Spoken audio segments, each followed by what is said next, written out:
الحمد لله رب العالمين الرحمن الرحيم مالك يوم الدين إياك نعبد وإياك نستعين اهدنا الصراط المستقيم صراط الذين أنعمت عليهم غير المغضوب عليهم ولا الضالين.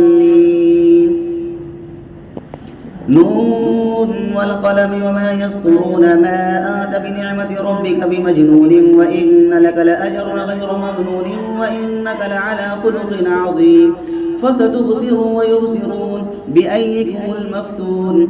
إن ربك هو أعلم بمن ضل عن سبيله وهو أعلم بالمهتدين. فلا تطع المكذبين ودوا لو تدهن فيدهنون ولا تطع كل حلاف مهين هماز مشاء بنميم مناع للخير معتد أثيم عتل بعد ذلك زنيم أن كان ذا مال وبنين.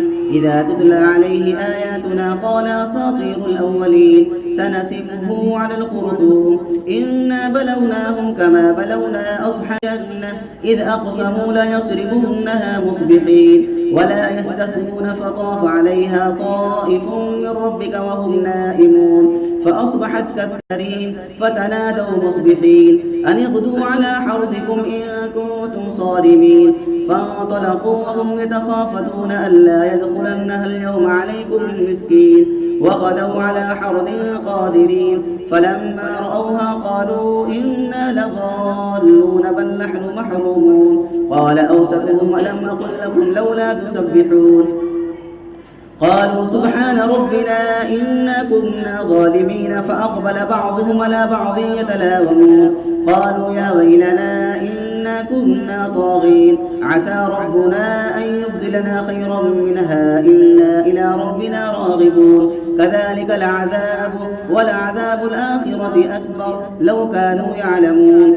إن للمتقين عند ربهم جنات النعيم أفنجعل المسلمين كالمجرمين ما لكم كيف تحكمون أم لكم كتاب فيه تدرسون إن لكم فيه لما تخيرون أم لكم أيمان علينا بالغة إلى يوم القيامة إن لكم لما تحكمون. سلهم أيهم بذلك زعيم أم لهم شركاء فليأتوا بشركائهم إن كانوا صادقين. يوم يكشف عن ساق ويدعون إلى السجود فلا يستطيعون خاشعة أبصارهم ترهقهم ذلة وقد كانوا يدعون إلى السجود وهم سالمون. فذرني ومن يكذب بهذا الحديث سنستدرجهم من حيث لا يعلمون وأملي لهم إن كيدي متين. أم تسألهم أجرا فهم من مغرم مثقلون أم عندهم الغيب فهم يكتبون. فاصبر لحكم ربك ولا تكن كصاحب الحوت إذ نادى وهو مكذوب لولا أن تداركه نعمة من ربه لنبذ بالعراء وهو مظلوم فاجتباه ربه فاجعله من الصالحين.